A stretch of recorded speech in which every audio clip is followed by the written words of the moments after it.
Sippers, potheads, Harry Potter,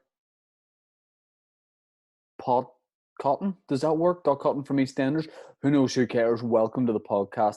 It's Wednesday. It's the middle of the week, although it could be the end of the week or the start of the week, depending on when you listen to this, because it's not like North Korea.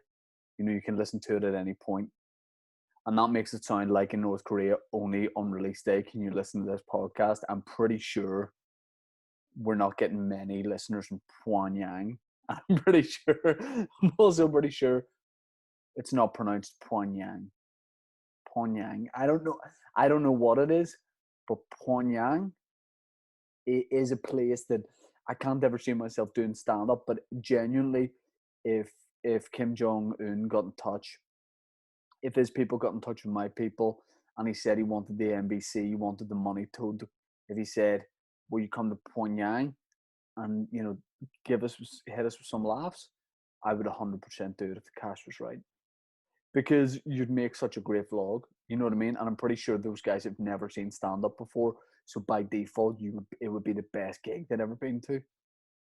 Imagine I just did one gig for some reason in North Korea, and then I became like the Dave Chappelle of North Korea just because I'd done one gig there. And then I just moved there to capitalize on it, and you just, somehow, someday you just see some North Korean TV or listen to North Korean radio when I'm doing the rave lockdown.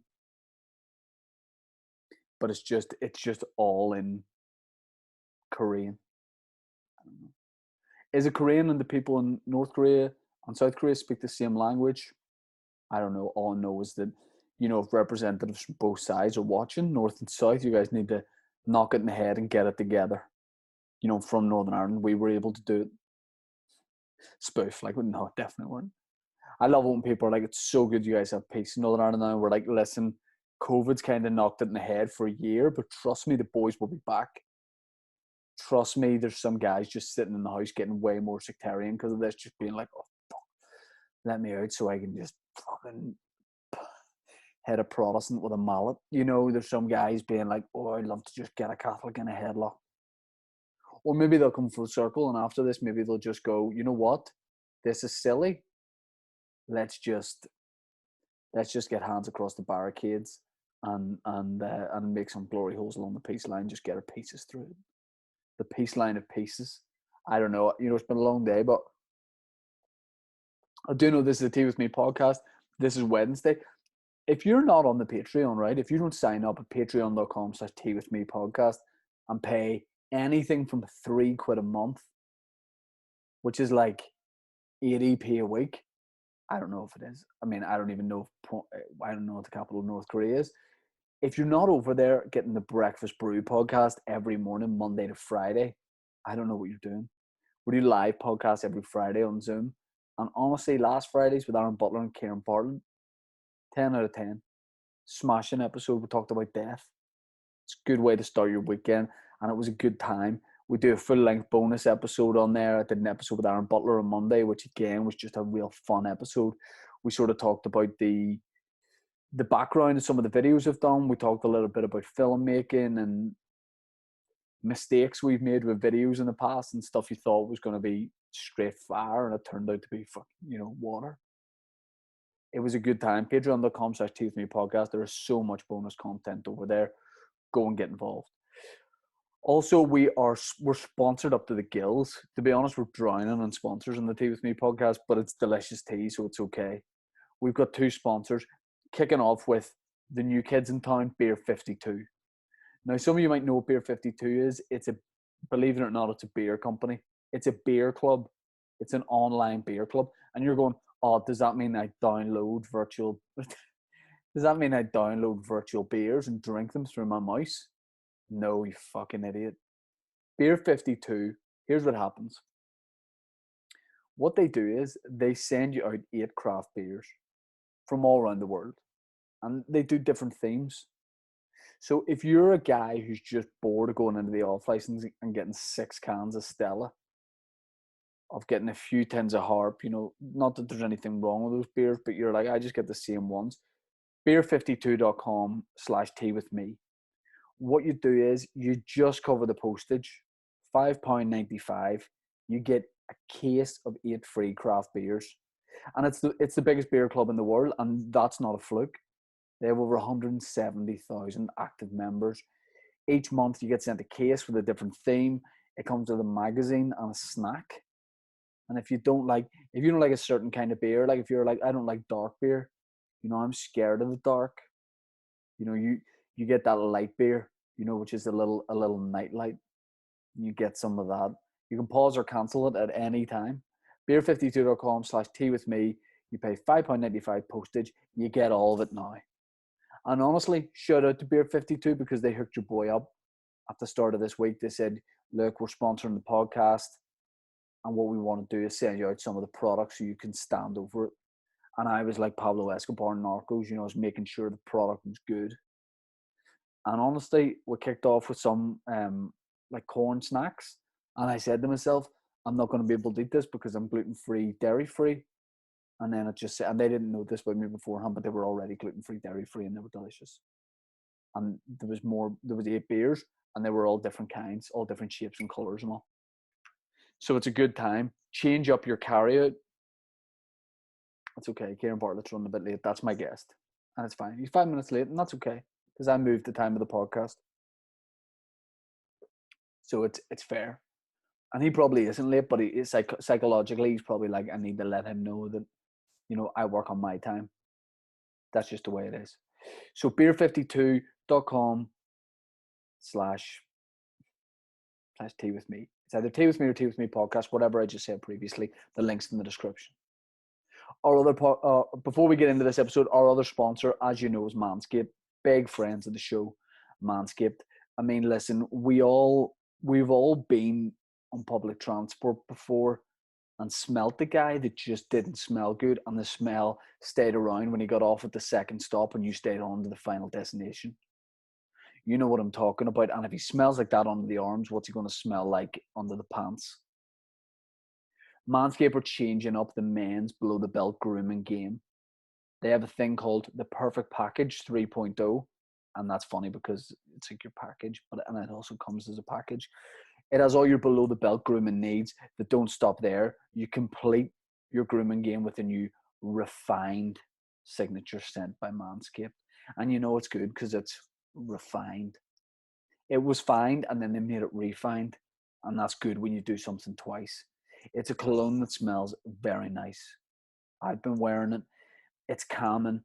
It's inviting, you know what I mean? Like it knows there's social distancing, it knows about bubbling, but it's inviting. It's like, oh, when we get out all this, come round to mine and leave smelling good.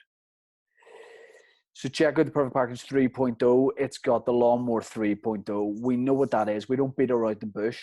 Well, it does beat around the bush. That's literally what it's for. It shaves your pubic hair to a T. There's a wee light on it. It's waterproof. There's anti-snag technology in it.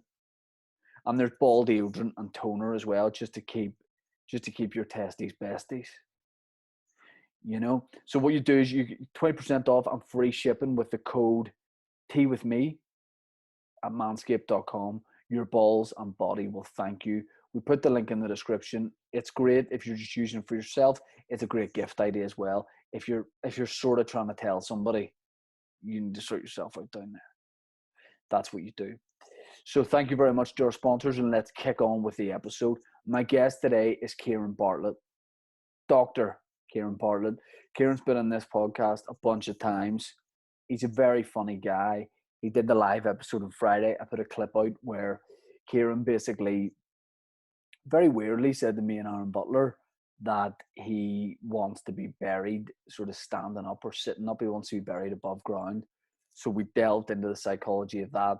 We talked about some of the West Belfast restaurants he might be preserved in. And all in all, it was a good time. I started gigging with Ciaran about 10 years ago. I think I've been doing stand-up for a year or two, a couple of years anyway. And then Ciaran joined the scene. And Mickey Bartlett was already on the scene, so it's like, how many Bartletts are going to pop up here? All of a sudden, there's Mickey Bartlett, there's Ciaran Bartlett. There was no more, but it felt like for a while there was going to be more Bartletts. There was Anto Barrett, and that's similar enough to Bartlett to make me think that these guys were just springing up from everywhere. And Ciaran honestly started doing stand-up by wearing ice hockey. He would always wear a big ice hockey top, and then he would wear fingerless woolly gloves, black woolly gloves, to do stand-up. And I always thought that was strange, but I knew that the guy was funny, so it didn't matter what he was wearing. He was wearing fingerless black gloves. He was wearing hockey tops. And I remember he was getting the sets filmed as well and putting them up on YouTube, and nobody was really doing that at the time. And now, hey, everybody's doing it. So he's a visionary in many ways. And Ciaran and I have done gigs all over the place together. One of my fondest memories is getting booked to do a gig in Dublin, me, Ciaran, and maybe somebody else. And I used to do this bit of stand-up material about a big stick and how class it was to just have a big stick, no matter what age you were as a man. If you were out for a walk in the wild and you find yourself a big stick, you're like, oh, this is class. I'm keeping this, the best one I've ever found. And as part of that joke, I would bring a stick on the stage and talk about it and analyze the stick. But I always left it at the venue because I didn't want to walk out carrying a stick. So that meant I always had to sort of go and get myself a new stick. And me and Ciaran were driving to Dublin, and I realised that about Dundalk, I was like, shit, I don't have a stick. We're not going to find one in Dublin city centre. And very me, I was like, listen, I'm driving. I've got to watch the car. Can you go and pull a stick off a tree for me? And Ciaran was like, oh, very sly, but okay.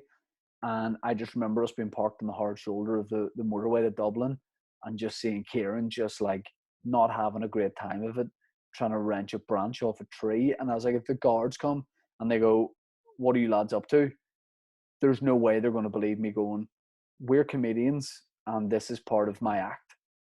You know, because how made up does that sound? But that was the reality of it. And I think I'm right in saying that that gig was not worth me pulling over on the hard shoulder to do that. Because it was only like, if the gigs were great, that stick bit was so good. But if that bit didn't work, I looked like such a wanker just standing there with a branch. You know, and I remember doing the Edinburgh Fringe Festival about 8 years ago. And every day you did the same show, an hour-long show. And I used to do the bit of material with a stick. And for some reason, I should have just kept the same stick, but I went and got a different stick every day. So I have no idea how I didn't get arrested in Scotland, you know, for crimes against Mother Nature herself. And now I look back on it, I was like, that's sly. I shouldn't be doing that. You know, just always going there and bullying branches. What's sad is this tea is just slightly too cold. It's just slightly too cold. Hey, I'm gonna say this.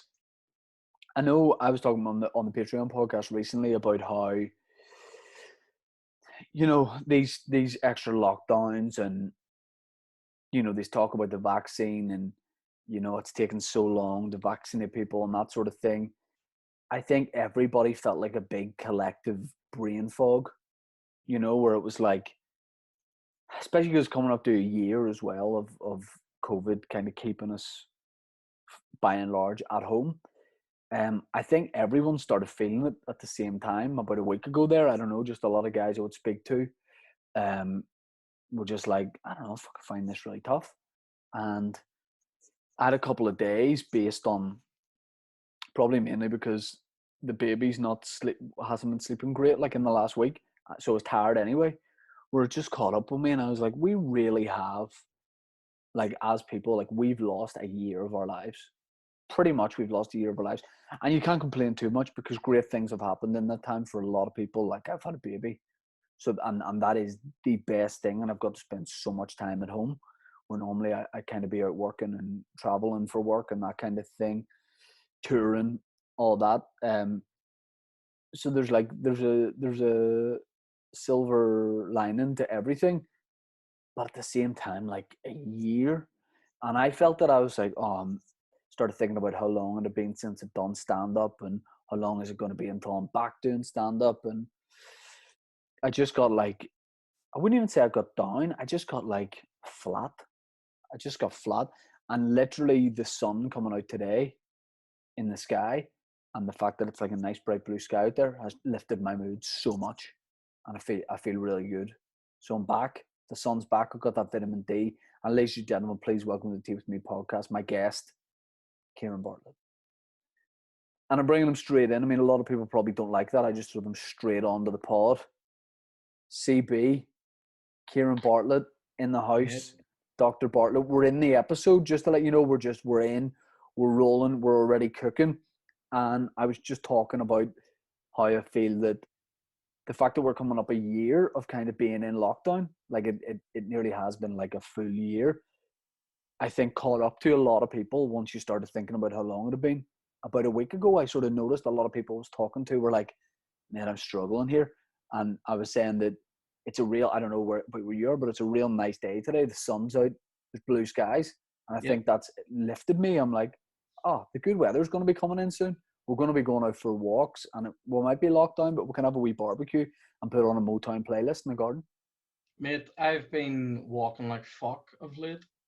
Yeah, you started, was it around the start? No, in fact, it was before lockdown. I had been, but I mean, not saying I haven't been walking for a year, like, I mean, let's be serious, but I did, I've restarted, shall we say, of late. I was out in the fucking snow and all, Will you, giving it right.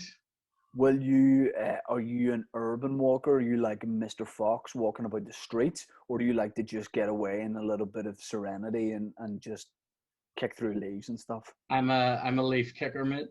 Yeah. I enjoy, although I have to say this, I only like, I'm a bit of both really, because at heart I'm a town mouse, but I'm trying to be country mouse. But what happens is I like going for walks in places where there are leaves, but I like to walk on man-made paths that are well tarmacked because I don't want to go mall.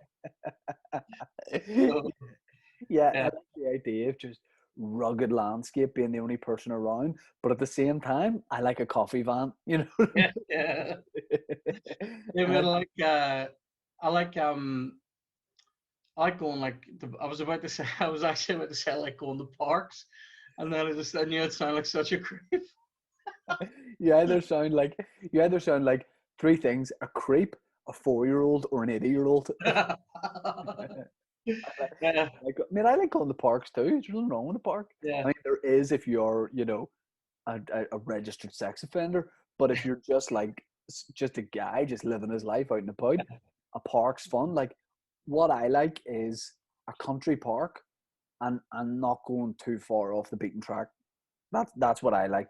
yeah, I yeah, like to always be able to see the car, but be quite far away at the same time. yeah. I know what you mean. No, we've there's a wee place out near us that's kind of like it's just like it's just waste ground really, like but Sounds it's nice. like. It's like all like all trees and shit, and you can just kind of go in there. And there is actually, it used to be something, so there's like a big path that runs through it, so it's quite nice. Is it? Do you think though, if you overthought that, you'd be like, "This is a horrible metaphor for society." You're like, "This used to be something, and now you're just walking about a waste ground." Yeah, Because when you said waste ground, I just imagined you like, in city centre on like Royal Avenue where JJB used to be, and it's been flattened, and you're just you're just doing laps of it. yeah. Also, when you said waste ground, that reminds me of honestly one of the best bits of local Yes. stand-up It reminded me of it too. of Paddy McGackie, who is maybe the best sort of joke writer The best joke in writer, yeah, I the would local say. scene. His writing is perfect, and he basically has a bit of material without butchering it that nothing good ever happens on waste ground.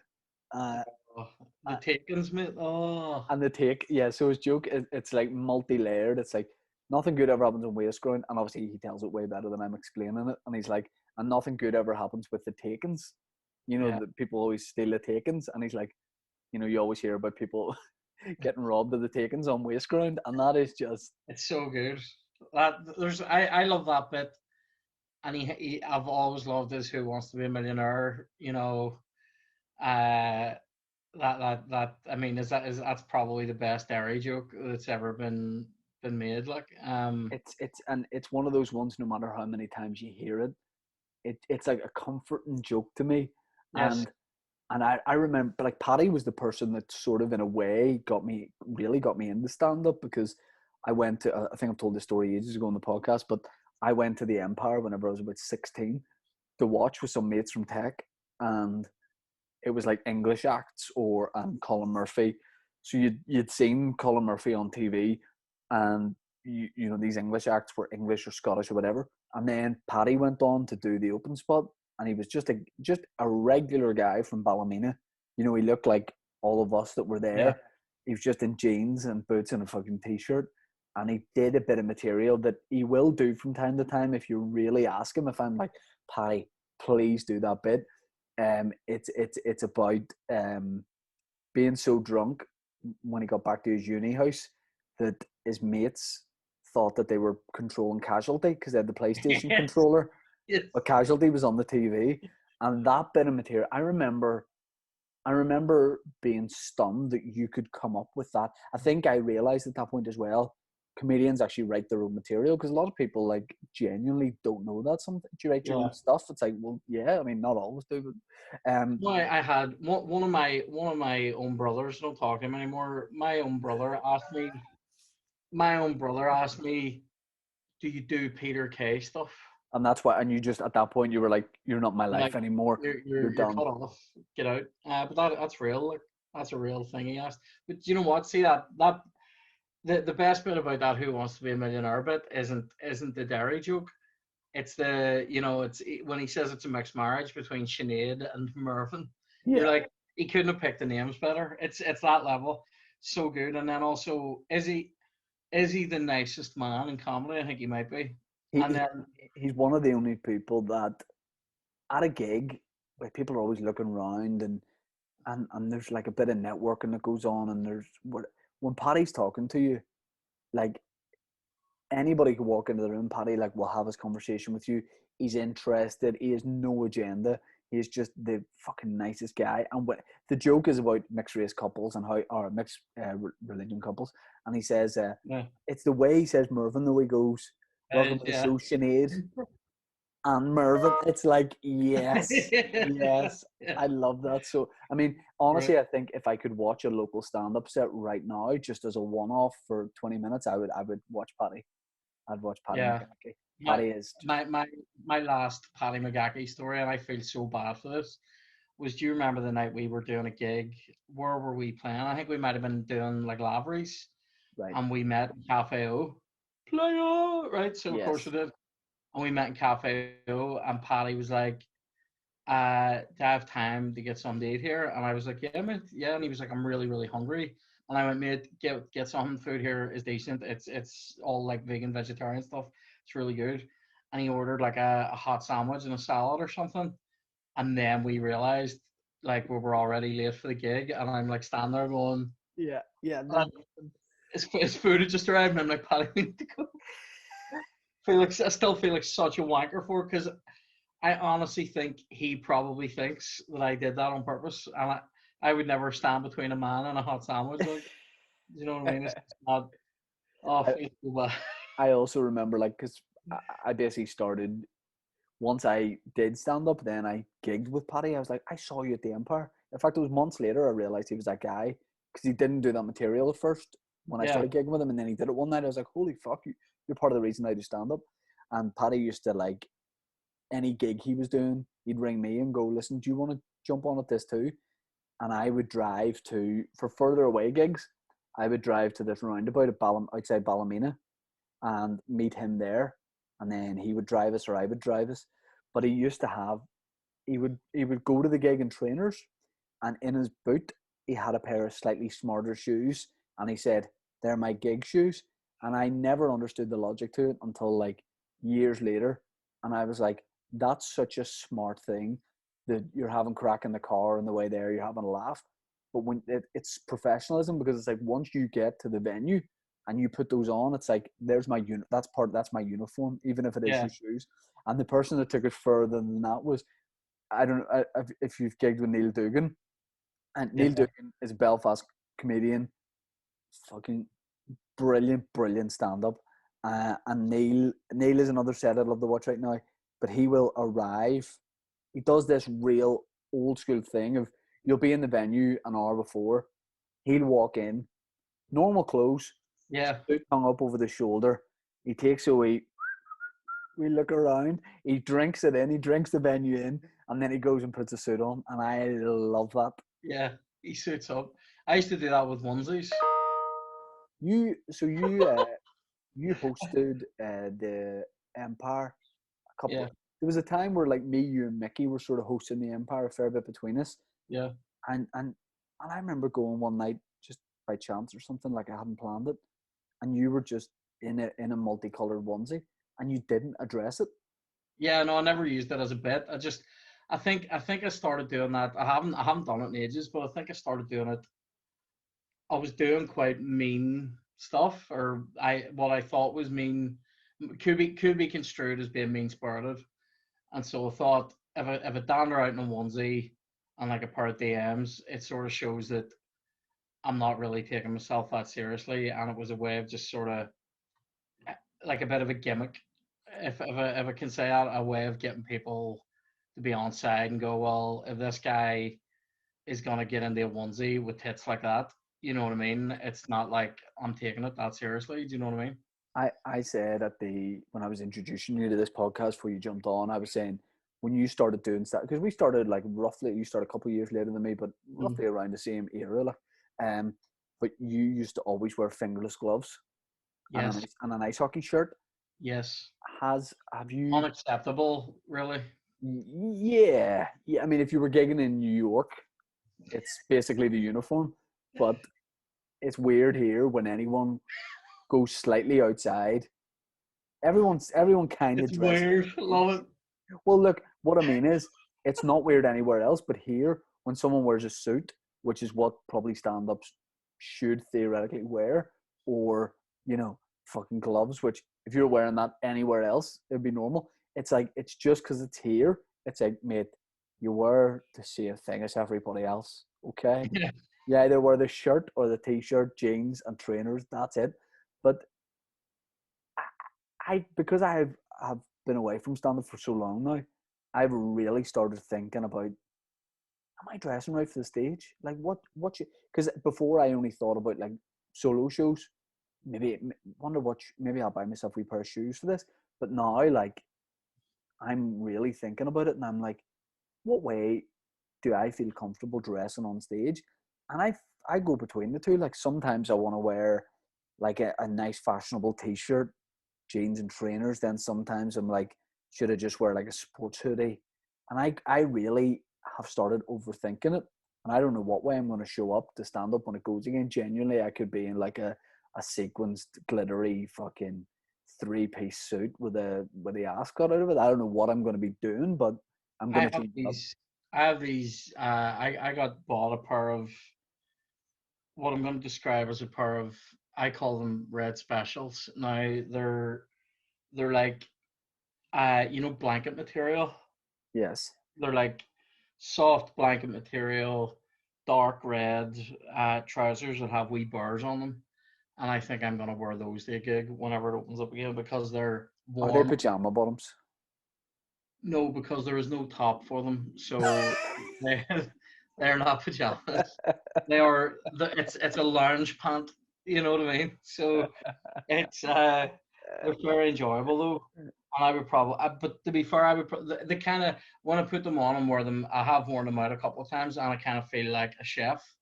You know, like chefs, which sometimes you just see them and they'll be Yeah. wearing like a completely like a pair of Mr. Stripy Motivator trousers. Yeah. yeah, Yeah. kind I, of lo- like I love that with lounge pants, and that. I like it when people like have a bit of an outfit for doing stand up. Like Yeah. now I like that. So now if you were wearing like fingerless gloves and an ice hockey shirt, I'd be like, that's great. Do you know, mate? I wore that shit anyway. I mean, Yeah, that's yeah. the saddest thing about that is that I actually used to think that that was like I'm cool, and in reality, I probably look like a fucking hockey mad Padre Pio, like you know what I mean? Just like chilling out my stigmata, like it's mental. I had a load of hockey shirts actually. I had some really cool ones. I Well, wore I thought they were really cool. Like I mean, yeah. as we've discovered from other podcasts, mate, my fashion history is probably worse than like my internet search history. Do you know what I mean? I don't know, like I like I'm a pretty plain dresser now. Like I think I dress okay. But back in the day, like Yet I was wearing socks. you're very like you know that you're quite stylish. Like I mean, I don't want to lick your hole too hard here, like, but you dress well. Okay, I I'll say I this. I have never dressed well. I'll say this, right? Yeah, I agree I do dress well. But when I get it wrong, I get it spectacularly wrong. But that's the thing with fashion, you gotta take chances. What's the worst article of clothing you've ever worn? Being serious, I know mine. I'm gonna tell you mine after. So some people will know this story, but the second time I did Ulster Hall, the first time I just wore a t-shirt, trainers, jeans. Second time I was like, maybe I need to put on more of an outfit just to let people know, like, this fucking show, you know. So I remember seeing this like shirt on a mannequin in All Saints in Victoria Square, and I regretted not buying it. It was 90 quid, and that is way more than I would spend on clothes. Um, but a couple, I could do a season for 90 quid. Like, but then about 3 weeks before the gig, I thought I'm gonna go down and buy that shirt. You know what? There's something about it where it's like it's the Ulster Hall. It'll look great. It was a black shirt with small gold stripes going down the ways. I was like, I need that shirt. And I went into All Saints to buy it, and they were like, "No, that's discontinued. We don't sell that anymore. Different season." So I phoned All Saints like headquarters, and I explained. I was like, "Listen, I'm doing a show." I didn't say, "Do you know who I am?" But I said I didn't even specify. I just said I'm doing a show. Describe the shirt. I was like, I'd really love that shirt. The girl goes, "Well, phone you back." She phoned me back, and she went, "I sent someone down to the warehouse, and we found the like box of those shirts." She goes, "We'll sell you one." And she goes, "I'll be honest, she's like, we'll sell it to you for a half price because it's an old bit of clothing." And I was like, this is a sort of fairy tale story thing where I do the best gig of my life in this yeah, shirt. in this And it shirt. was it was all meant to be. So I get the shirt and I don't open it. I leave it in its wee packaging and I take it to the Ulster Hall with me because people won't know this, but the thing I like to do before a big solo show to relax is iron. I iron whatever top I'm going to be wearing just before I go on. It really, really chills me out. I just iron a shirt. I just glide that steam iron over the shirt. I took this top out. I iron it. I go into a separate dressing room, and backstage is like Dave, William, Keezy. There was a couple other people there at Ulster Hall, and I'm just waiting to go out. And I go in, I put this shirt on, and it's kind of like a blouse. I realize it's a wee bit like blousey. You know, it's like it's very thin material. It's not like it's maybe not what I thought it was, but I still think it looks okay. And I go in with the shirt on, but I didn't say like, here I'm coming in wearing this mad shirt. I just walk in with it, and Dave, everyone stops talking, and Dave, there's like a silence, and Dave goes, "What the fuck are you doing?" And I was like, "What?" He goes, "Why are you wearing like a weird woman's blouse?" And I said, "This is the shirt that I was meant to wear for this show." And he's like, "Honestly, if you wear that, no one will laugh at your jokes, and they'll just be asking like, why is he like, is it like a character or what's the piece?" So I was like, "You just kind of fuck off." And I had to wear just the t-shirt and shirt that I'd worn just to the Ulster Hall. So I wore, but but then the upshot was I felt so much, I felt comfortable in what I normally wear. And I Yeah, think if I had worn that, it would have been weird. But that was one of the worst ones. That was one of the the worst thing I've ever owned. I know I don't really get into it as much. I like my t-shirts to have a bit of banter on them, and that's probably really about it. I enjoy a track bottom, but I do not enjoy the track. And then the what do you call it? The worst thing I've ever owned, the worst garment I've ever owned and worn, being serious. Uh, and I do mean this. I was about 14. Yeah, I was about 14, and I had a honeydew melon color, fucking bright yellow Ben Sherman shirt. Yeah. And I thought it was a fucking ride. That's the worst part. I put it on, and you know that moment as a dude when you're getting ready. I actually, believe it or not, don't spend a great deal of time in the mirror, right? But this would have been Me like neither. a wee bit younger. I had like longer hair, and I was doing shit with that hair. I used to spend a fair bit of time preening and doing spikes and what have you. And I thought it's a weird thing to be a sort of gothy guy from West Belfast, because before you're allowed before you're like allowed to just be gothy, your family will try you out with smicked out outfits, right? So you end up with like a love of both, like Cradle of Filth t-shirts, but also Adidas bottoms and a Ben Sherman, right? So your Carbrini cargo pant and a fucking shirt, right? So I would sort of be half dressed like I was at a Linkin Park concert, and half dressed I'm picturing you. I'm like picturing. Sorry. sorry, like half dressed like I was at a Linkin Park concert, and half dressed like I've been fucking booted through D2. Do you know what I mean? I'm picturing you with a Cliftonville shirt on and a black leather PVC jacket. Yeah, right. So I had this. Man, I swear this was the outfit. This was an outfit that I wore to a fucking school disco, right? Like I don't know. Did you ever go to Ashley Disco? No. It was like, mate, there are people watching this podcast right now, and I've said Ashley Disco. There Describe it are to me. people right now going, great times. There are also people going, I fucking hate everybody that went to that because it was so hard to get a ticket, right? Ashley Friendship, Disco. Ashley Disco, yeah. It was like, it was down like the fucking like Lisburn Road somewhere. It was this fucking, Oh, mate, Tonic? No. everybody went to it, and it was literally like, it was like it was like being in 10 Things I Hate About You or American Pie. It was that type of, people were steaming. They were 14, steaming, 14, 15, everybody third year and fourth year. And it was just like, I mean, there used to be people getting their stomach pumped at it and all. It was mental. And I Sorry, just, can I just ask, was that maybe in a place called Tonic? no, that was a different thing. Tonic was Right, like right. a pre-formals Yeah, place. yeah, yeah, yeah. Tonic. Don't even fucking start me about Tonic, right? So there was, mate, actually, friendships were made and broken over getting these tickets, right?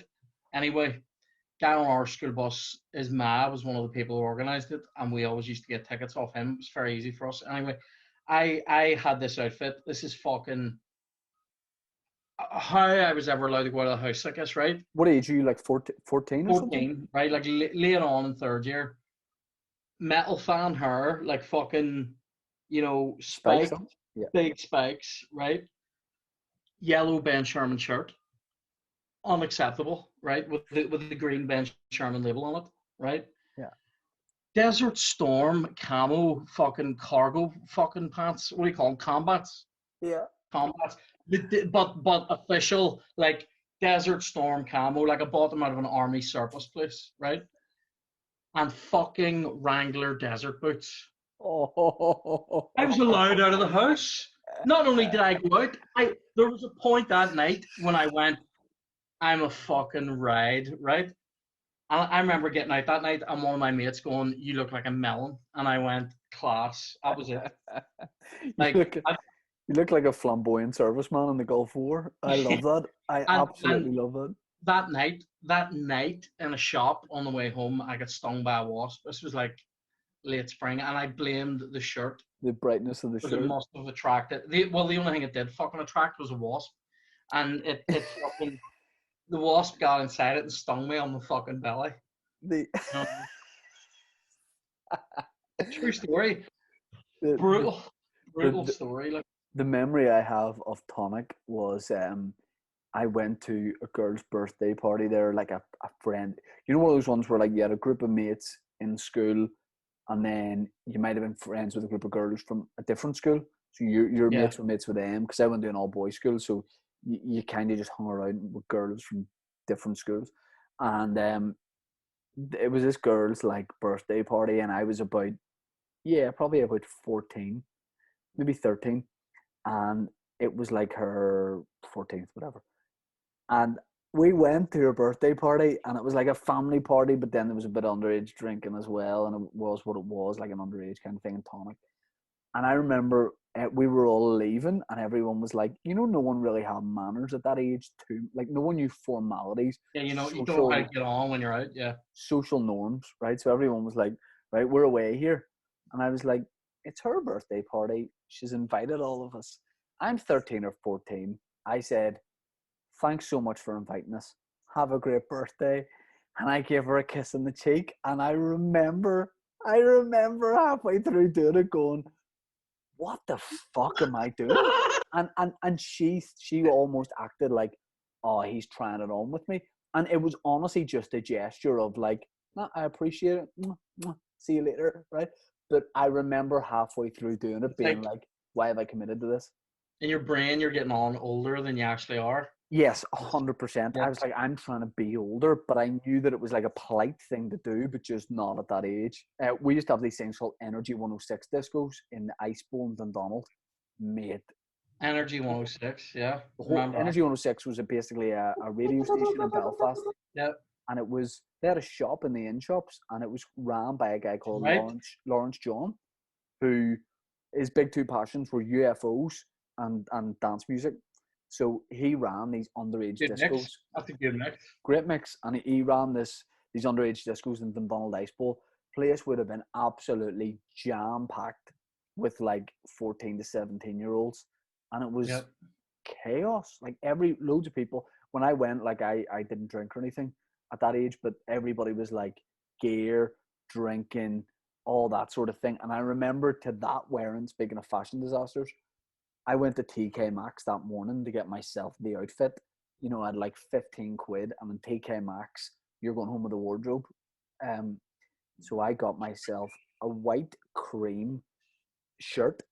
That was like too big for me, so a cream white shirt, no logos on it, just cream, and I matched that up with a pair of purple jeans, like with like baggy purple jeans that if you scratched them were like vinyl, Mm. and I went to this Energy 106 disco, and the best thing about those discos is all you did was go up. If you saw a girl you liked, you went up to her mate and said, "Will your friend see me?" She'd go and ask and come back, and like that, and then you had a snog, and that's all it was. But you were doing that for about 5 hours. The ticket was like Yeah. 15 quid, but that's what you were getting out of it. And I remember the fights that went on at that, seeing people being sick. Like, yeah, the ambulances having to come for people. Like they were like those underage discos are in a way wilder than regular nights out with people of drinking Yeah, age. they definitely are because there's no control and there's no Yeah. like as you say, there's no like sense of how to get on. Do you know what I mean? And but that's all. I think all that shit's gone now because they're all we iPad worshippers now, aren't No, they? no. Here's the thing. Yes, they are right. They're nerdier in that way, but they take it way too far with that sort of stuff. Like we would have had a fucking a bottle of Miller between four people and Yeah, got all mad.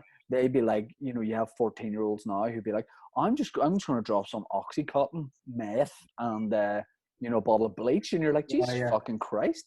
Like You kids see, nowadays are because they live in different universes. yeah, it's like have you seen in our day it was like have you seen Mickey? He's had one WKD and he's getting all mad now. It's like you see Mickey, he's had like 3 hits of Black Mamba and he's getting on like he's mad. You know So, what I have you seen Mickey? He had spice with dinner, and I'm, mean? I'm I'm not talking about the supplement. You know, it's like they are because they because like yeah, because they spend so much time like online. Like a lot of people are getting frustrated in these games. Like the way games are violent now, and I'm not saying like fucking games should be illegal or anything. I don't understand any I of that, love but a it's like violent video game to be fair. yeah, but like violence in video games back in our day was a guy being shot like with bad graphics and being like, "Oh no!" Ugh! And he would, you know what I mean? Like nowadays, it's like, "Oh, let's play a game where you fucking put virtual reality shoes on and kick somebody's head in." You know, it's it's way weirder now. Like the way more suppressed. I used to hear that. I remember hearing there was like this youth event. I don't know if it still goes on. It was called like Christian Madness or something, and it was like an outdoor Christian festival for young people or whole families went. I'm not sure. The Mm, stories I heard about that were really? fucking wild because you're doing that underage thing where you're like, we're going to put you in an adult environment, but you're a child. Yeah. And then also, it's like when it's like a Christian thing like that, it's like everything is a bit more suppressed anyway. Yeah, it's basically like it's made for the rules to be broken in those systems. Exactly. Yeah. Exactly. I just remember like Christians at that age used to like sweat a lot. Just like with fear of sin and whatnot. Fear of sin and like just like letting loose. Like a lot of them would just like they were sweat. I think they were sweatier children compared to like I those of us. remember I remember somebody a couple of people that I worked with in Tesco. Maybe you can enlighten me on this. So I was like 17 or whatever, and 17 or 18. So like at an age where we're actually going out to places. And I remember like we were all planning on going out around Halloween, and I remember a couple of people wouldn't come out over Halloween or like take part in it for like faith reasons. Is that a thing? Never heard of that. Yeah, like they were Never heard saying of that. like oh, like literally like Because it of was, the, it was the Gary McGuire, like connotations, what? the connotations of the devil and stuff like that. As if it was like a sinful, Witchcraft. like a pagan type thing, and I was going right, okay. And I've never heard of it before since, and actually now saying it out loud, what I'm getting is they just really didn't want to come out for a drink with me. But it's just I can't do it. It's your religion. Yeah, I mean, I can. It's Ramadan. It's like, you're a Presbyterian. I don't know. I mean, I like you. Like I don't. I mean, I don't think you go to church regularly or anything like that. No, not anymore. I did though. I did until I was about 24, 25. Oh, okay. I Like didn't know that. I'm a recently lapsed tag, as they would say. Well, I didn't realize that the whole Sunday thing. I didn't know that was still for more older people. You know, I people. don't think Do you think that's that? not, Do you I think don't that's think for that, dossers? Do you think that's like, it's oh just mate, like I can't. like don't open things on Sunday and all that. Not even that. It's like, you know, people like, no, I can't work on a Sunday. No, I can't go to work on a Sunday. You know So do what, you mate? think that's people looking a bit of R&R? That is not a Catholic thing, as far as I'm aware. Like, Right. you know, it was never an issue. Like my man and dad are super tags, like, and it was always like, you know, if you get overtime on a Sunday, you're doing it. Like, do you know what I mean? So I don't think that's really a thing. The Lord, that's definitely more of a Christian thing, Protestant So thing. so I like I've been to church as in like not for a funeral or a wedding or Mm-hmm. whatever. I've been to a church service once whenever I was about say 5. My mum moved to a different area, and my mum said, "Listen, we're going to start maybe going to this church on Sunday." Um, she goes, "There's people there from all religions. You know, it's one of these like more community led type thing. You Come know, as you are spirituality event. Yeah, exactly right because like I don't think I could be wrong. I don't think anyone in my family on both sides. I don't think go to church regularly. That might be wrong, but I don't think anybody does. And like I've never had pressure on me to be an atheist, but or I don't even say atheist because I yeah, don't want to spend time debating the subject or anything. yeah. I I know what you really mean. don't care. I literally don't care. Good luck to you, whatever you do. My mom was like, "We got to go to this church service, okay? You got to see what it's like." She was, "If you really hate it, we'll never go back." And I said, "Okay, I'll give it a chance."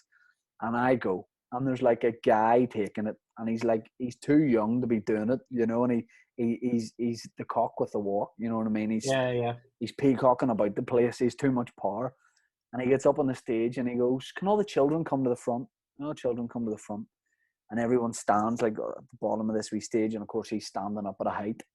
This isn't like a bukkake thing, and he goes, um, "I've got a riddle." He said, "The Lord works in mysterious ways, and I've got a riddle." He says, I'm not a living thing, but I have a face and hands. Does anybody know what I am?" Someone puts their hand up. Fucking stupid guess. Someone's like, "Are you a chicken?" And he's like, "Well, no, not a living thing." A couple more fucking idiots go, and then the new kid on the block puts his hand up. "Here's me. Clock." Here he is. "Nope. Anyone else?" And other people are guessing. I'm going, and I can see people nudging each other, sitting there going, "Pretty sure it's a clock." It is a fucking clock. Yeah. But Give me I'd say say fucking Shroud of Turin or something. I'm gonna lose my mind. I'd say about 10 other kids answer, and one of them goes, "Are you a clock?" And he goes, "Yes, I'm a clock."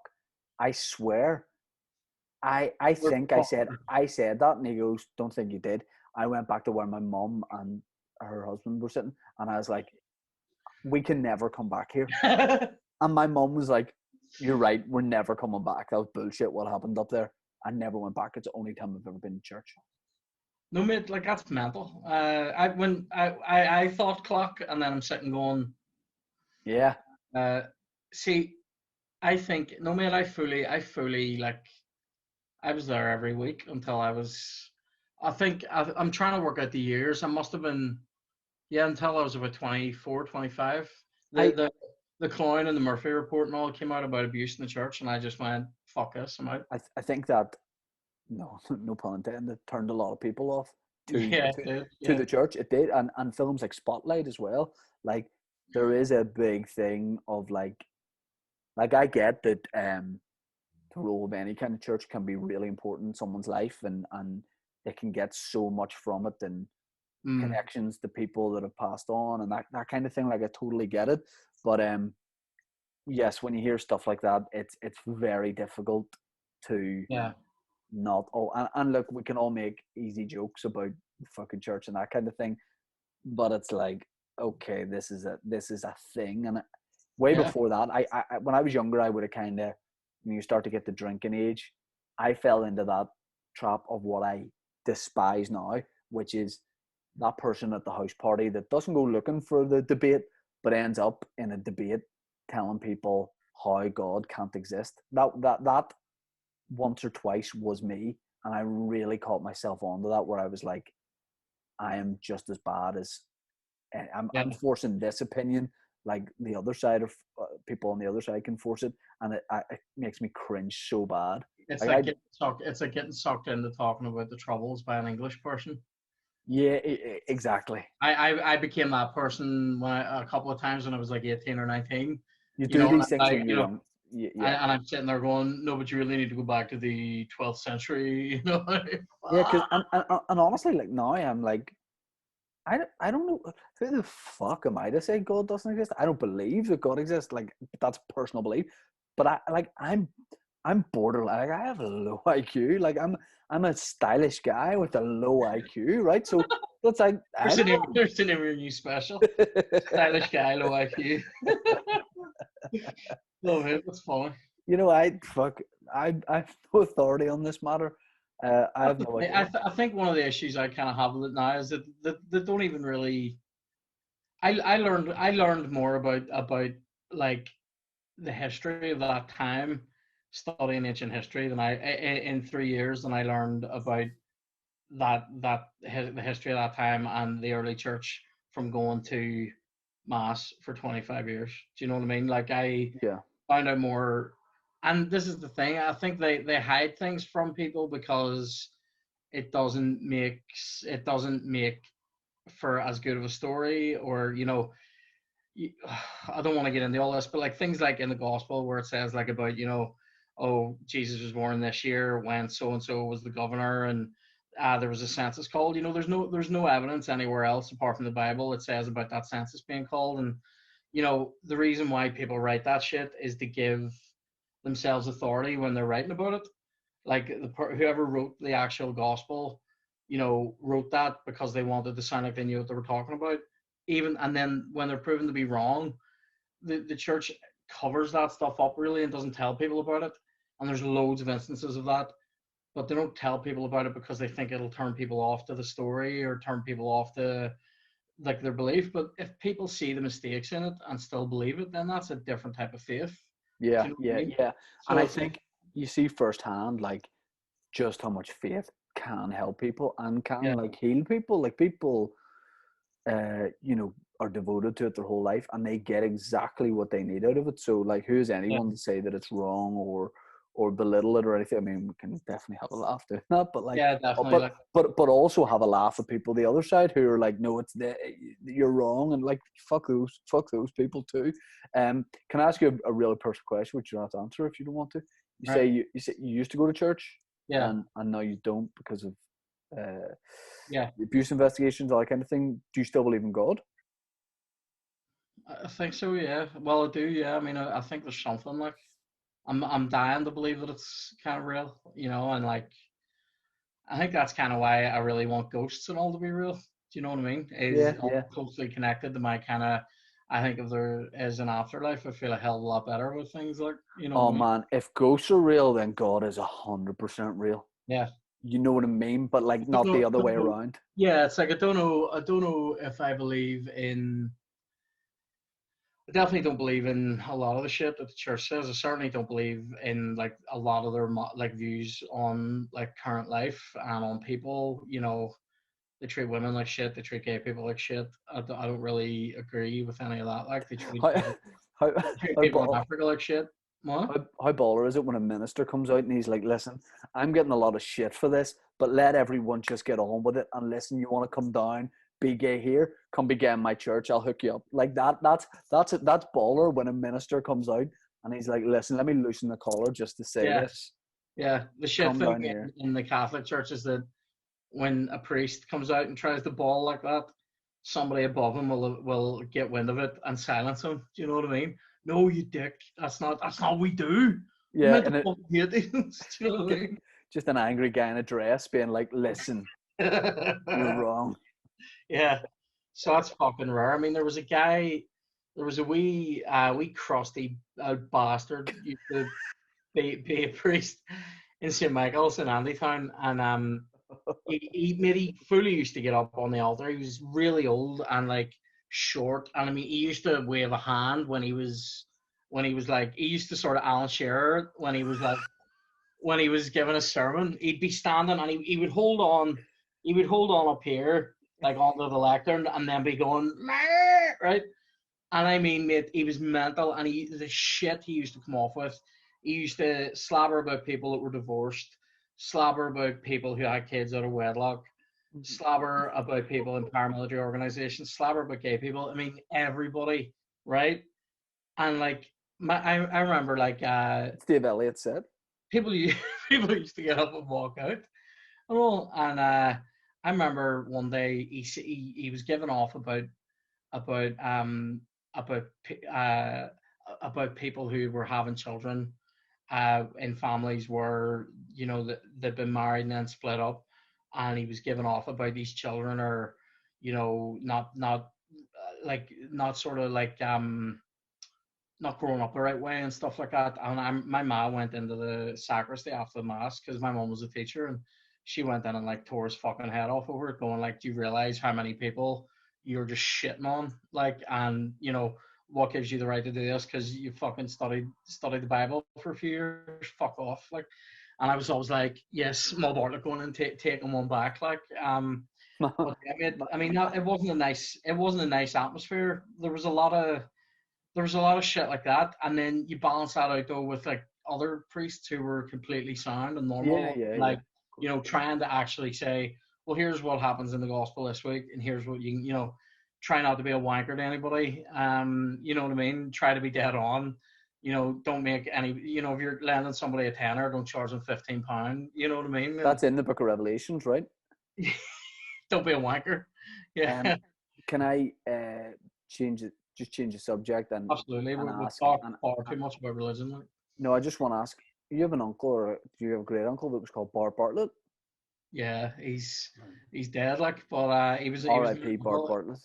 yeah, he was my dad's brother. Yeah, Bart Bartlett. So great story about him was that all mate. I'll just give you some family dirt. So shit that I only found out recently as well. Uh, Yes. and this is the only find. I mean, only found this out about 2 years ago. I'm sitting there going, I will. That's interesting. So one thing was that so he did more. He emigrated to Canada and like This is Bart eh, Bartlett we're talking about. Bart Bartlett emigrated from Ardoyne to fucking Canada in what like On a boss late man. late 50s, early 60s, like 1960, right? Okay. And buggered off over there and started like a butcher shop, Oh right? no. With a guy from here. The two of them were partners in the shop, and then he basically he lived in Canada the rest of his life essentially, and he would come back every now and again. But mate, he did actual advertised as such fucking farewell tours. He did more farewell tours than the fucking Rolling Stones. Mate. He, he,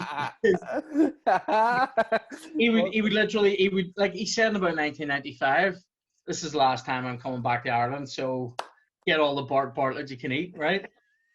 And then 2002, By the way, 2002. were people laying on like spreads for him Oh, and mate. giving top end Boom. hospitality? full spreads, and it was like, you know, one of those ones. Would you hear this? His wife was called Charlotte, so it was Bart and Charlotte Bartlett. So it sounds like some Bart in the bath, right? And it was like, here's a Bart and Auntie Charlotte coming. TV gets turned off, and I'm going, Yeah. like, your TV is off, right? And it was like a thing where he would come in, and he sort of looked like my dad if he'd starred in about 10 westerns, right? And was just knackered, like movies filmed back to back, you know, knackered cowboy version of my dad, right? And so they came over in like the mid-90s, and it was everybody stop what you're doing. Mum is gonna do essentially a Christmas dinner in like fucking June, right? For them coming, and then it was like my dad whips the guitar out and a bit of a sing song, and cousins and stuff were there, and it was good crack, right? And then that was his first farewell tour, and then about 2002, 2003 rolls around, he comes back again. This time, he's had a kidney put into him, nothing removed, so he has 3 kidneys, and he's calling himself the 3-kidney kid, but he kind of had this. He kind of had this. He had this really odd Ardoin Canadian accent, right? Canadian, right?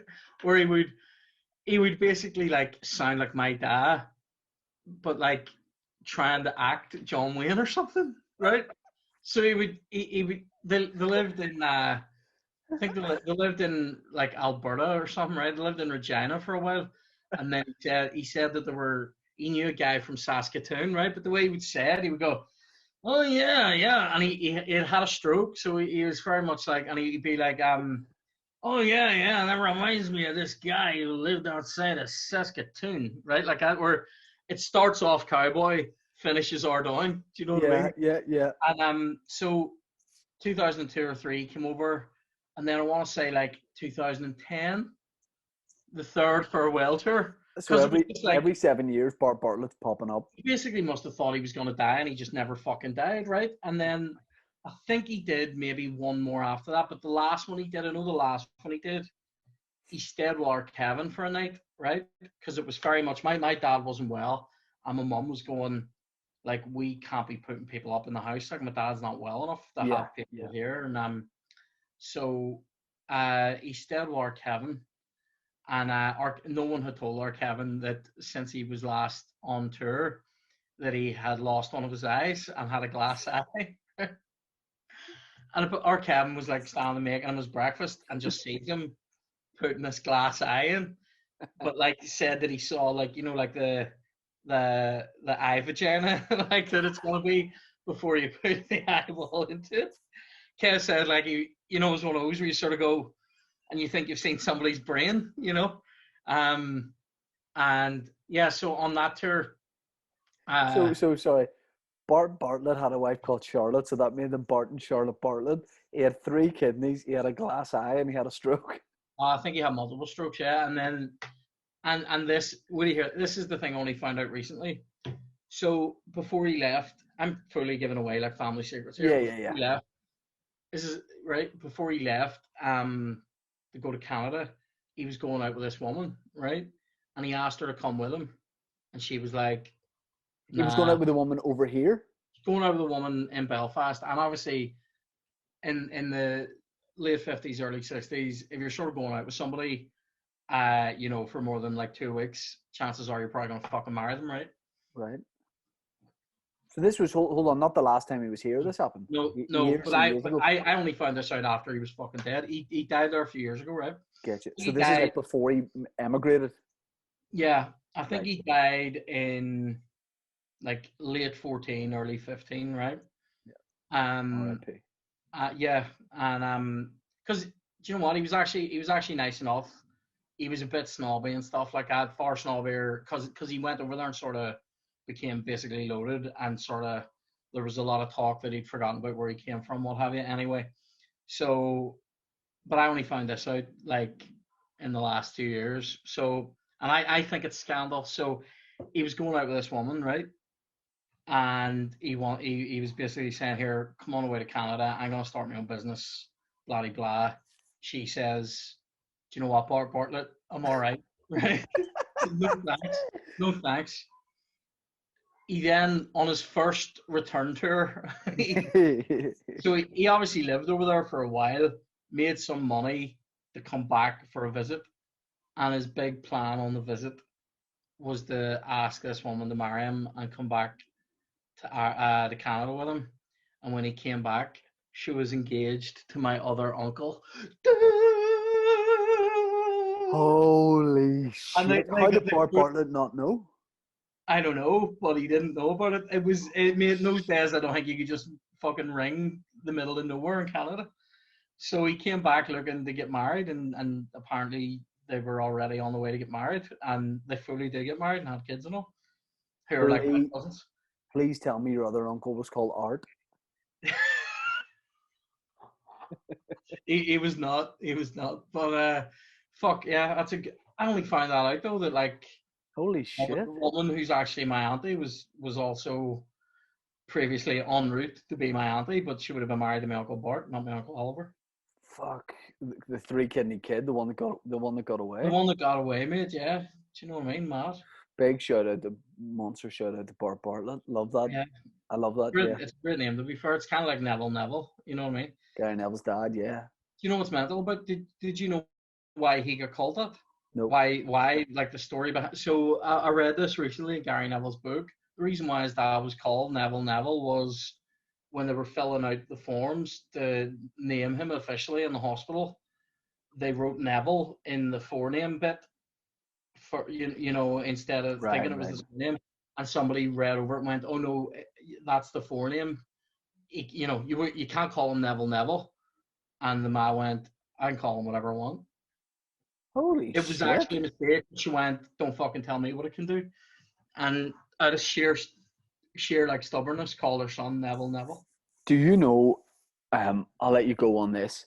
There is a local comedian. I don't know if he tells this as stand-up or he tells this when he's on podcast. There is a unnamed local comedian that was doing his son's birth certificate, going into the town hall to do his son's birth certificate.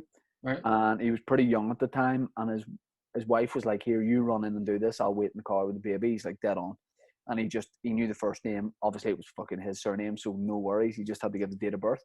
He goes in. He's like, "My surname's this. Want the first name to be this. Here's his date of birth. Here's the address." They go, "What's a middle? Is there any middle names?" He goes, "Well, can I just come up with anything?" And they're like, "Well, yeah." And he goes, "Right." At the time, he was a big fan of the rapper Nas, so he just went, "Can it be Nas?" And the woman went, "Yeah, it's your son." And he's like, "Stick down Nas, Nas, Nas," and that comedian's son's middle name is Nas. My bollocks! I didn't know that. That's mental.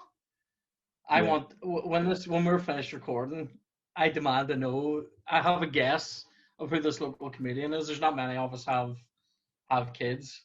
I've just written it in the chat bar for you. I'll tell you truthfully, this is the person I'm thinking it is. Yes, I thought that. That's mental, but I had never heard that story.